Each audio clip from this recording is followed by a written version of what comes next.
Hello everyone, Soma madam study গাইডে তোমাদের সবাইকে ওয়েলকাম জানাই। আজকে আমি অষ্টম শ্রেণীর অতীত ও ঐতিহ্য ইতিহাস বইয়ের আঞ্চলিক শক্তির উত্থান এই দ্বিতীয় অধ্যায়টা আলোচনা করব। এর আগের ভিডিওতে আমি এই অধ্যায়ের কিছুটা অংশ বুঝিয়ে দিয়েছিলাম। আজকে আমি বাকি অংশটা আলোচনা করব। এর আগের ভিডিওতে দেখো 19 পেজে বাংলার নবাব ও ব্রিটিশ ইস্ট ইন্ডিয়া কোম্পানির সম্পর্কের বিবর্তনের আগে পর্যন্ত আমি বুঝিয়ে দিয়েছিলাম কিভাবে আঞ্চলিক শক্তির উত্থান হয়েছিল এবং আঞ্চলিক শক্তির মধ্যে তিনটি প্রধান কোন শক্তি ছিল সেগুলো আমি আলোচনা করে দিয়েছি। এই অধ্যায়ের প্রথম পার্টের ভিডিও লিঙ্কটাও ডেসক্রিপশন বক্সে শেয়ার করে দেবো, তোমরা সেখান থেকে দেখে নেবে। আজকে আমি এখান থেকে শুরু করব। বাংলার নবাব ও ব্রিটিশ ইস্ট ইন্ডিয়া কোম্পানির সম্পর্কের বিবর্তন। মুর্শিদ কুলি খানের সময় বাংলার বিভিন্ন ইউরোপীয় বণিক ও বাণিজ্য কোম্পানি ব্যবসা করত। সেগুলোর মধ্যে ব্রিটিশ, ওলন্দাজ ও ফরাসি কোম্পানি তিনটি ছিল বেশি ক্ষমতাশালী।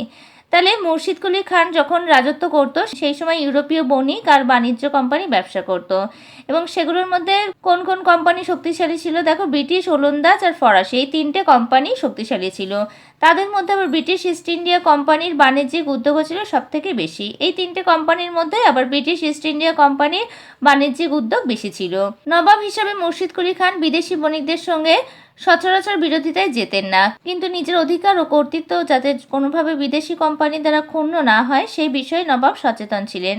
তাহলে মুর্শিদ কুলি খান বিদেশি বণিকদের সাথে খুব একটা বিরোধিতায় যেতেন না, কিন্তু কোনোভাবে বিদেশি কোম্পানি দ্বারা নিজের অধিকার ও কর্তৃত্ব যাতে ক্ষুণ্ণ না হয় সেদিকে খুব সচেতন ছিলেন। বাস্তবে মুর্শিদ কুলি খানের সঙ্গে ব্রিটিশ কোম্পানির সম্পর্ক প্রভাবিত হয়েছিল ফারুকশিয়ারের ফরমান দ্বারা, কিন্তু বাস্তবে মুর্শিদ কুলি খানের সঙ্গে ব্রিটিশ কোম্পানির সম্পর্ক ফারুকশিয়ারের ফরমান দ্বারা প্রভাবিত হয়েছিল। এবার ফারুকশিয়ারের ফরমানটা কি সেটা আমরা পড়ব। 1717 খ্রিস্টাব্দে দিল্লির মুঘল সম্রাট ফারুকশিয়ার একটি আদেশ বা ফরমান জারি করেছিলেন। তাহলে কত খ্রিস্টাব্দে ফরমান জারি করেছিলেন? 1717 খ্রিস্টাব্দে। ফারুকশিয়ার কোথাকার মুঘল সম্রাট ছিলেন? দিল্লির মুঘল সম্রাট ছিলেন।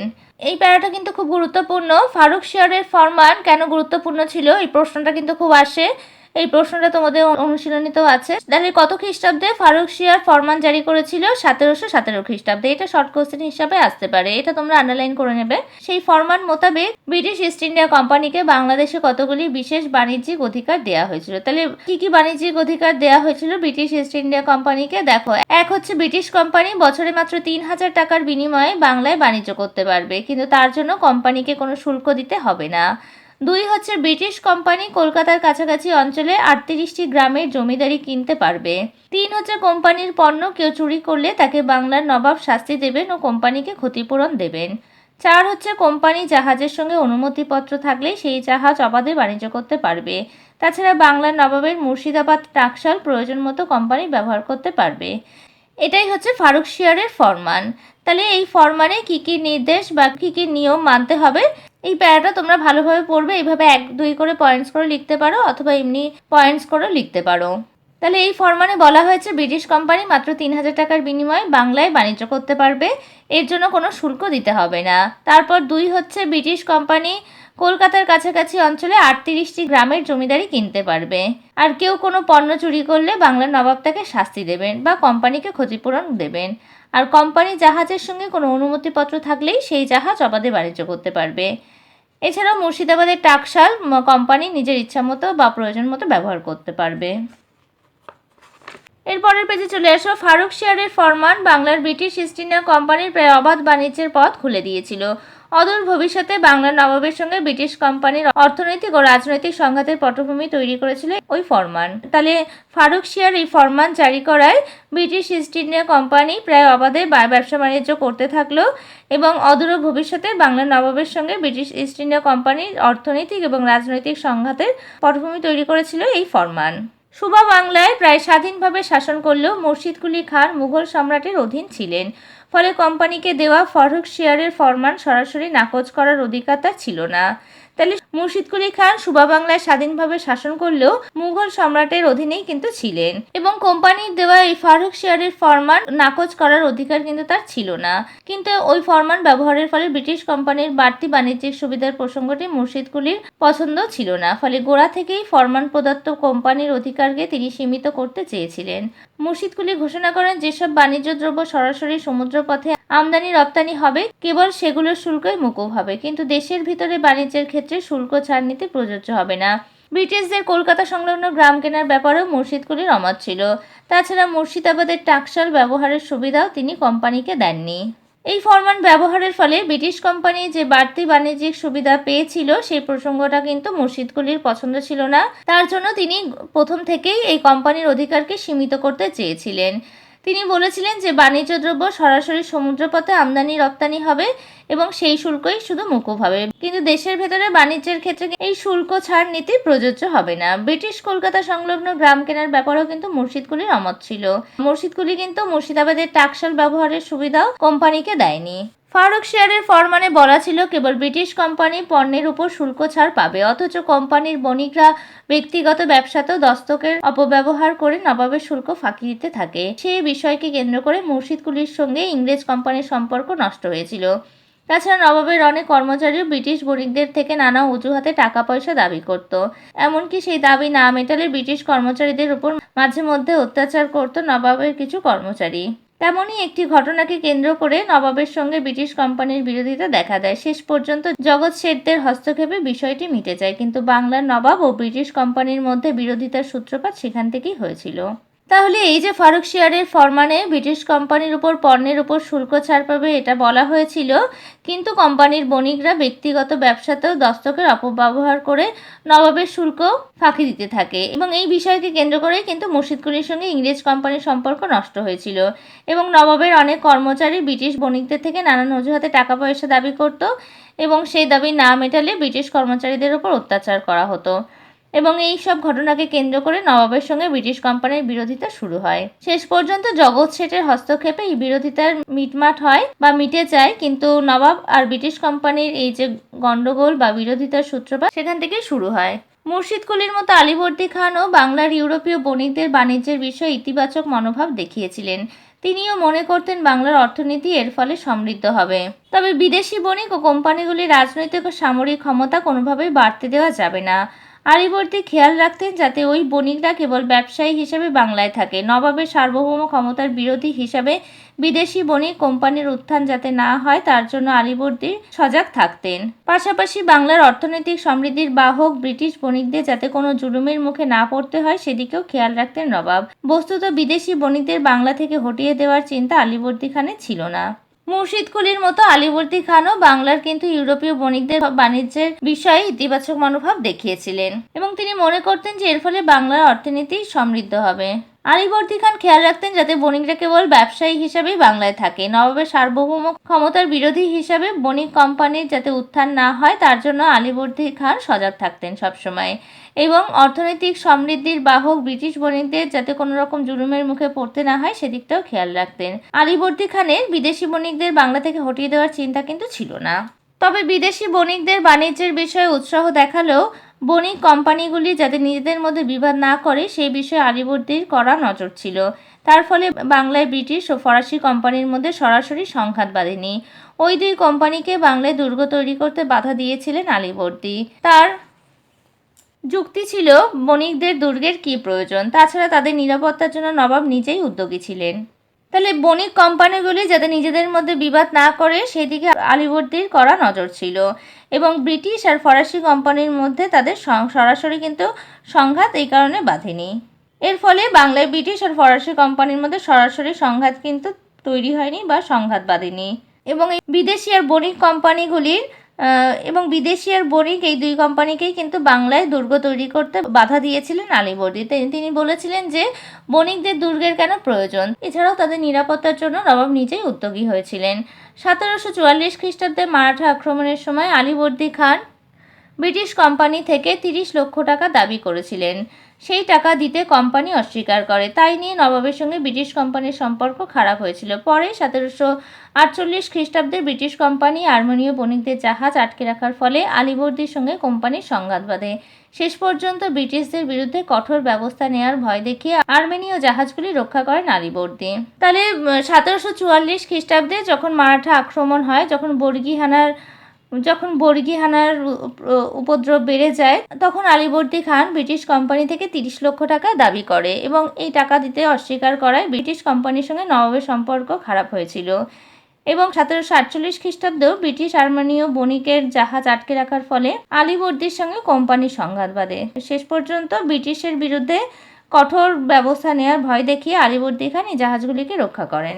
এরপর দেখো সিরাজউদ্দৌলা ও ব্রিটিশ ইস্ট ইন্ডিয়া কোম্পানির সম্পর্ক। পলাশির যুদ্ধ। এইবার হচ্ছে সিরাজউদ্দৌলা আর ব্রিটিশ ইস্ট ইন্ডিয়া কোম্পানির মধ্যে সম্পর্ক কেমন হয়েছিল, কবে পলাশির যুদ্ধ শুরু হয়েছিল, কিভাবে হয়েছিল, এগুলো আমরা জানবো। আলীবর্দীর উত্তরাধিকার হিসেবে সিরাজউদ্দৌলার ক্ষমতা লাভ অনেককেই অসন্তুষ্ট করেছিল। সিরাজের আত্মীয়দের অনেকেই এবং আলীবর্দী খানের বকশি বা সেনাপতি মীর জাফরও সিরাজের বিপক্ষে ছিলেন। তার পাশাপাশি ব্রিটিশ ইস্ট ইন্ডিয়া কোম্পানির সঙ্গেও সিরাজের সম্পর্ক গোড়া থেকেই ভালো ছিল না। নবাব হওয়ার কিছুদিন পরেই একের পর এক ঘটনাকে কেন্দ্র করে সিরাজের সঙ্গে ব্রিটিশ কোম্পানির বিরোধ তৈরি হয়। তাহলে সিরাজউদ্দৌলা আলীবর্দীর উত্তরাধিকার হিসাবে ক্ষমতা লাভ করে, এর ফলে অনেকে অসন্তুষ্ট হয়েছিল। এছাড়াও ব্রিটিশ ইস্ট ইন্ডিয়া কোম্পানির সঙ্গে সিরাজের সম্পর্ক গোড়া থেকেই খুব একটা ভালো ছিল না এবং নবাব পদে নিযুক্ত হওয়ার কিছুদিন পরে একের পর এক ঘটনাকে কেন্দ্র করে সিরাজের সঙ্গে ব্রিটিশ ইস্ট ইন্ডিয়া কোম্পানির বিরোধ তৈরি হয়।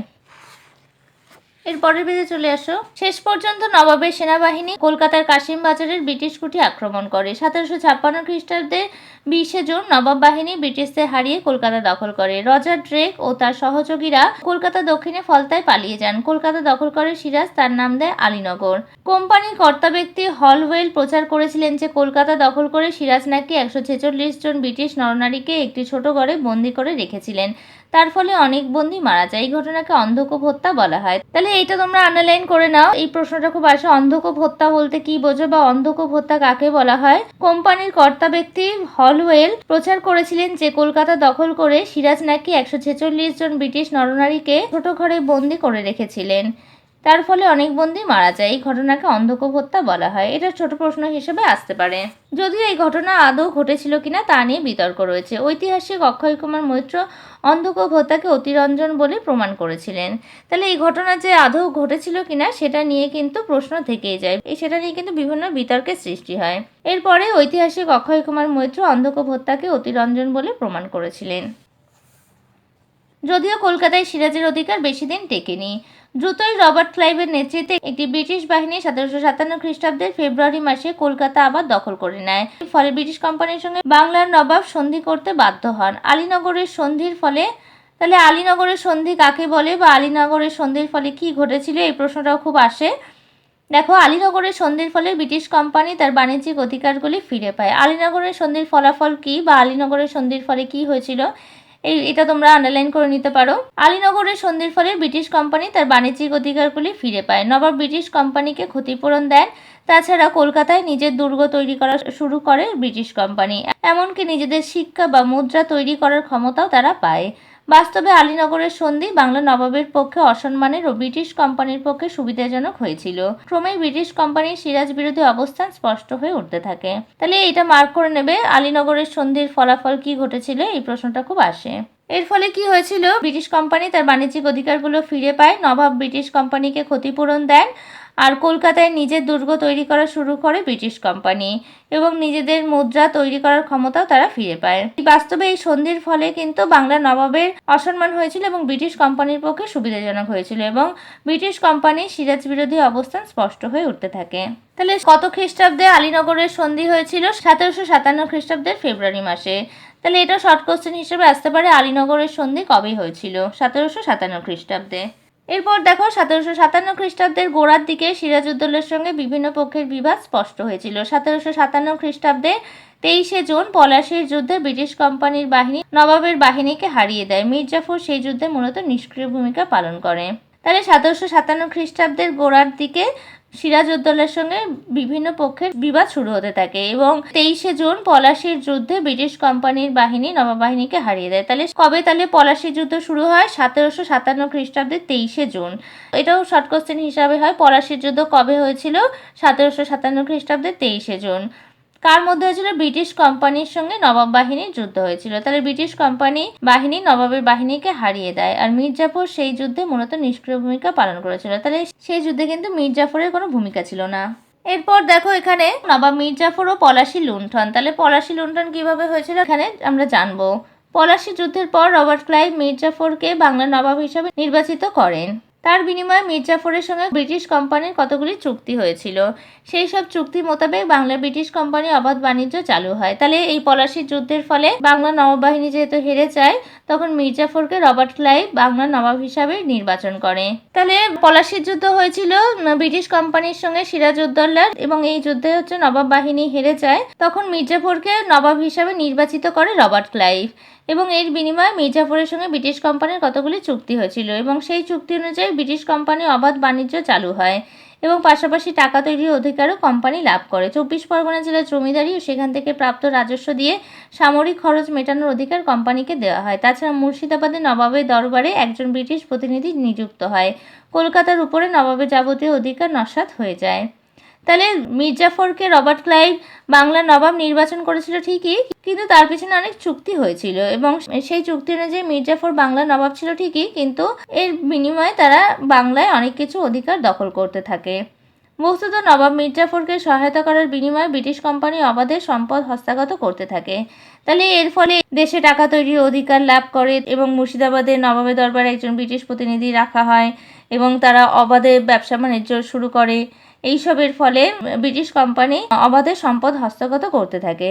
পলাশী যুদ্ধের পর সিরাজের কলকাতা আক্রমণের অজুহাতে 1,77,00,000 টাকা ক্ষতিপূরণ নেয় কোম্পানি। তার উপরে ক্লাইভ সহ কোম্পানির উঁচু পদাধিকারীরা মীর জাফরের থেকে প্রচুর সম্পদ ব্যক্তিগতভাবে পেয়েছিলেন। সব মিলিয়ে পলাশীর যুদ্ধের পর প্রায় 3 কোটি টাকার সম্পদ মীর জাফরের থেকে আদায় করে ব্রিটিশ কোম্পানি। কোম্পানির তরফে এই অর্থ আত্মসাৎকে পলাশী লুণ্ঠন বলা হয়। তাহলে পলাশী লুণ্ঠন কাকে বলা হয়, এই প্রশ্নটাও খুব আসে, এটা তোমরা মার্ক করে নেবে। এখান থেকে তোমরা আন্ডারলাইন করে নাও। নবাব মীর জাফরকে সহায়তা করার বিনিময়ে ব্রিটিশ কোম্পানি অবাধে সম্পদ হস্তগত করতে থাকে। পলাশী যুদ্ধের পর সিরাজের কলকাতা আক্রমণের অজুহাতে 1,77,00,000 টাকা ক্ষতিপূরণ নেয় কোম্পানি, এবং তার উপরে কোম্পানির উচ্চ পদাধিকারীরা মীর জাফরের থেকে আরও প্রচুর সম্পদ ব্যক্তিগতভাবে পেয়েছিলেন, এবং এই সব মিলিয়ে পলাশী যুদ্ধের পরে প্রায় 3 কোটি টাকার সম্পদ মীর জাফরের থেকে আদায় করে ব্রিটিশ কোম্পানি। এই অর্থ আত্মসাৎকে পলাশী লুণ্ঠন বলা হয়। স্বাভাবিকভাবেই নবাবের কোষাগার এই লুণ্ঠনের ফলে নিঃস্ব হয়ে গেছিল। তাহলে এই যে 3 কোটি টাকার সম্পদ মীর জাফরের থেকে আদায় করে ব্রিটিশ কোম্পানি, এর ফলে নবাবের কোষাগার নিঃস্ব হয়ে গিয়েছিল। 1760 খ্রিস্টাব্দের শুরুর দিকে রবার্ট ক্লাইভ ইংল্যান্ডে ফিরে যান। সেই সময় ব্রিটিশ কোম্পানির অনেক কর্তা ব্যক্তি মীর জাফরকে ক্ষমতা থেকে সরাতে উদ্যোগী হয়েছিলেন। কোম্পানির অর্থনৈতিক দাবি মেটাতে মীর জাফর অপারগ ছিলেন। ফলে 1707 খ্রিস্টাব্দে অক্টোবর মাসে মীর জাফরকে সরিয়ে তার জামাই মীর কাসিমকে কোম্পানি বাংলার নবাব পদে বহাল করে। 1760 খ্রিস্টাব্দের শুরুর দিকে রবার্ট ক্লাইভ ইংল্যান্ডে ফিরে যায়, তার নিজের দেশে ফিরে যায়, এবং ব্রিটিশ কোম্পানির অনেক কর্তা ব্যক্তি তখন মীর জাফরের থেকে ক্ষমতা সরাতে উদ্যোগী হয়, এবং কোম্পানির অর্থনৈতিক দাবি মেটাতেও মীর জাফর অপারগ ছিলেন, কারণ তার কোষাগার একদম নিঃস্ব হয়ে গিয়েছিল। এর ফলে 1760 খ্রিস্টাব্দের অক্টোবর মাসে মীর জাফরকে সরিয়ে তার জামাই মীর কাসিমকে কোম্পানির বাংলার নবাব পদে বহাল করা হয়। তাহলে এই পর্যন্ত আজকে আমি বুঝিয়ে দিলাম। এর পরের ভিডিওতে বাকি অংশটা আলোচনা করে দেবো। এই অধ্যায়টা ভালোভাবে বুঝিয়ে দেওয়ার পর এই অধ্যায়ের আমি প্রশ্ন উত্তরগুলো আলোচনা করে দেবো।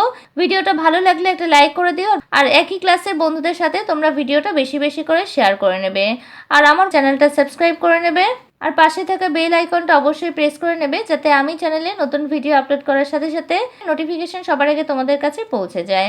আমি অষ্টম শ্রেণীর ইতিহাস ভূগোলের প্রতিটা অধ্যায়ের প্রশ্ন উত্তরও আগে শেয়ার করে দিয়েছি, তোমরা আমার চ্যানেলের প্লেলিস্ট থেকে দেখে নিতে পারো। আজকে আমি এখানেই শেষ করছি, পরে দেখা হবে নতুন আরেকটা ভিডিওতে।